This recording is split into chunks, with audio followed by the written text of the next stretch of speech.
이치 프레젠트 시작하겠습니다.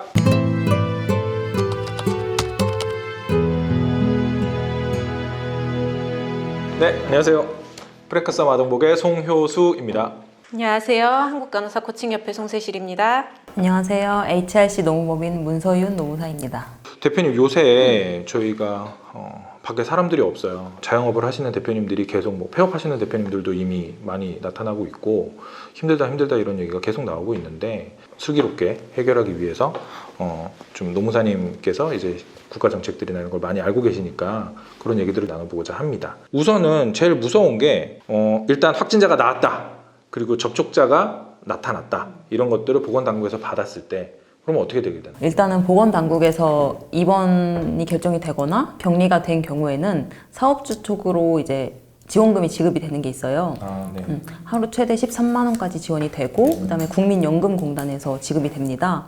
그래서 이 경우에는 사업주가 당연히 휴가비를 유급으로 받았기 때문에 이거를 유급 휴가로 이제 근로자한테 부여하는 것이 맞습니다. 그러면 사업주가 확진자나 또는 그런 격리 대상자가 나오지 않았음에도 불구하고 먼저 휴업을 하는 경우에는 어떻게 되나요? 그렇죠. 이런 경우가 제일 많아요, 최근에. 네. 그래서 다 같이 모여있는 사무실에서는 아무래도 감염의 우려가 크다 보니까 네. 이제 먼저 선제적으로 이제 휴업 명령을 하거나 아니면 휴가를 부여하거나 이런 경우가 많은데 근로자가 자발적으로 휴가 신청을 하지 않는 이상 사업주가 먼저 가서 쉬어라 하면은 고용노동부에 의하면 일단 휴업수당이라는 게 지급이 되어야 되고요. 금액은 평균 임금의 70%, 그리고 이 평균 임금의 70%가 뭐 통상임금을 초과를 하면 통상임금으로 지급할 수 있다, 이런 법 규정도 있으니까 이때는 휴업수당 지급 의무가 있다고 할 수 있습니다. 자영업자 대표님들은 이미 매출 자체가 안 나와서 굉장히 힘드신 것도 있는데 거기다가 또 휴업을 하게 되면 아예 매출이 발생하지 않잖아요. 그런 상황에서도 어쨌든 확산을 방지하기 위해서 휴업을 결정을 했는데 거기에다가 또 70%의 임금을 지급해야 되는 상황이라 그러면 상당히 힘들 것 같은데 그런 것들을 좀 국가에서 지원을 해주시거나 하는 부분이 있을까요? 고용유지지원금이라고 있는데 이게 원래 있던 지원금인데 이번에 코로나19로 인해서 요건을 약간 완화시켜준 부분이 있어요. 그래서 만약에 휴업을 예정 중이신 사업자분들은 고용보험 홈페이지 가시면 그 휴업 계획서 제출하는 게 있거든요. 먼저 제출을 하시고 그 다음에 휴업을 실시하시고 휴업수당을 근로자분한테 지급을 하고 그 다음에 이제 지원금 신청을 하시면 받으실 수 있고, 금액은 근로자한테 지급한 금액의 이제 2분의 1에서 3분의 2까지 받으실 수 있습니다.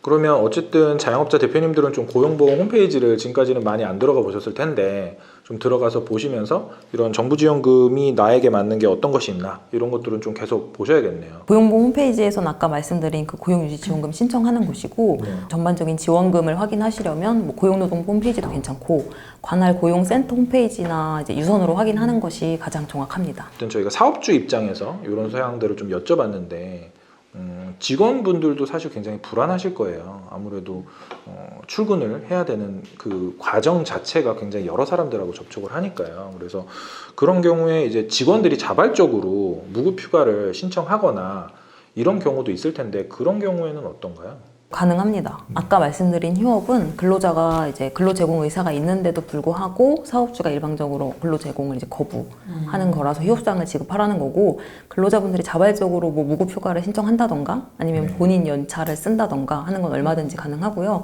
이때는 연차는 유급이니까 그냥 유급으로 주시면 되고, 무급휴가의 경우에는 이제 무급이니까 자발적으로 가시는 건데, 식당이나 영세한 병원 같은 경우에는 감염의 위험도도 높아지고 그리고 이제 눈으로 보기에도 손님이 확 주는 게 보이니까 무급 휴가를 많이 활용하시긴 하더라고요.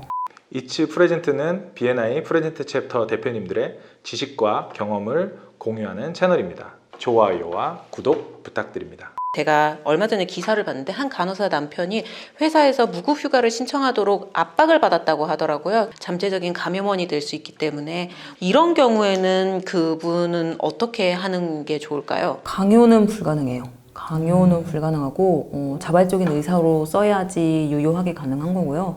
만약에 강요를 받았다 하더라도 거부를 하시면 되고, 아니면 최근에 올해 들어서 생긴 가족 돌봄 휴가라는 제도가 있거든요. 그거는 사실 무급이긴 한데 또 국가에서 지원해주는 제도가 있으니까 그 가족 돌봄 휴가를 사용하시는 것도 방법이 될 것 같습니다. 그 절차가 어떻게 되는지 한번 말씀해 주실 수 있을까요? 일단 가족 돌봄 휴가라는 게 2020년 1월 1일자로 새로 시행이 된 제도인데, 원래는 직원들이 쓸 수 있는 휴가가 연차밖에 없었는데 네. 이제 가족 돌봄 휴가가 생기면서 최대 1년에 10일까지 사용할 수 있고 대신 이거는 연차랑 달리 무급이에요. 코로나19로 인해서 가족 돌봄 휴가를 사용하는 경우에도 사업장에서는 무급이고 대신에 1일 최대 5만 원까지 받을 수 있는데 이 요건이 뭐 예를 들어서 계약이 연기된 자녀를 돌볼 필요가 있다던가 아니면 뭐 부모나 배우자 혹은 조부모가 뭐 코로나19 확진 판정을 받았다던가 했을 때 가족 돌봄 휴가를 사용하고 1일 최대 5만 원 그리고 부부가 합산해서 최대 50만 원까지 받으실 수 있습니다. 여러 가지 얘기들을 나눴는데 사실 그럼에도 불구하고 출근을 해야 되는 분들이 많아요. 그러니까 휴직도 할 수 없고 뭐 이런 상황에서 예방을 해야 되는 조치들이 필요할 것 같은데 회사에서 할 수 있는 예방을 위한 조치들이 뭐가 있을까요? 어쩔 수 없이 출근을 해야 된다면 이제 출퇴근 시간을 조정해서 대중교통을 타시는 분들은 뭐 9시나 퇴근 시간 18시 때가 뭐 혼잡하니까 출퇴근 시간을 뭐 1시간씩 앞당기거나 미룬다던가 이런 방법도 있겠고 최근에 재택근무를 많이 하시는 걸로 알고 있어요. 네. 그래서 재택근무를 많이 활용하시는 것도 감염병 예방을 하는 방법이라고 판단이 됩니다. 저희 회사에서도 지금 일부 직원들은 재택근무를 하고 있거든요. 그래서 분위기가 이후에 코로나가 어느 정도 진정이 되더라도 이런 재택근무에 대한 어떤 분위기가 많이 기업적으로도 확산이 될 것 같더라고요. 이후에도 좀 도입을 해서 하고 싶다 뭐 이런 대표님들이 계시다면 혹시 뭐 좀 준비해야 되거나 아니면 좀 알아둬야 되는 사항들이 있을까요? 최근에 이제 코로나19로 인해서 재택근무를 많이 하면서 많이 활용하실 것 같은데 제일 어려운 점이 관리예요. 실질적으로 눈에 보이지가 않고 이제 뭐 온라인이나 이렇게만 하다 보니까 관리가 어렵고 사내 규정을 만들 수는 있는데 이제 규정과는 별도로 실무적인 관리에 어려움이 있어서 그 관리를 어떻게 해야 될 것인가는 이제 노사가 같이 이제 뭐 협의도 필요하고 저희 뭐 전문가들이랑 같이 얘기도 한번 해보고 해서 차츰 이제 정립을 해 나가야 될 부분인 것 같습니다. 그 부분은. 힘들어서 지금 임금 삭감의 카드를 꺼내는 기업들이 몇몇 보이고 있거든요. 실제로 제 주변에도 몇 분 계신 것 같고 저희 사업주분들이 임금 삭감을 한다고 결정을 한다면 이렇게 어떤 식으로 접근을 해야 될까요? 임금 삭감의 요건은 근로자분의 동의를 받아야 됩니다. 보통은 근무 시간을 단축하면서 그와 비례적으로 임금 삭감도 같이 들어가는 경우이고요. 이럴 때 주의하셔야 될 것은 근로조건의 불이익 변경이기 때문에 뭐 근로계약서라든가 아니면 뭐 근로조건 변경 동의서와 같은 양식으로 서면으로 이제 동의를 받아 두시는 것이 좋습니다. 예, 오늘 이렇게 문서연 노무사님 모시고 저희 궁금한 것들 많이 여쭤보고 답변도 들었는데 저희 사업자분들이나 근로자분들에게 도움이 되셨으면 좋겠고요. 알차고 유익한 시간이었던 것 같습니다. 노무사님 나와주셔서 너무 감사드립니다. 감사합니다. 네, 감사합니다.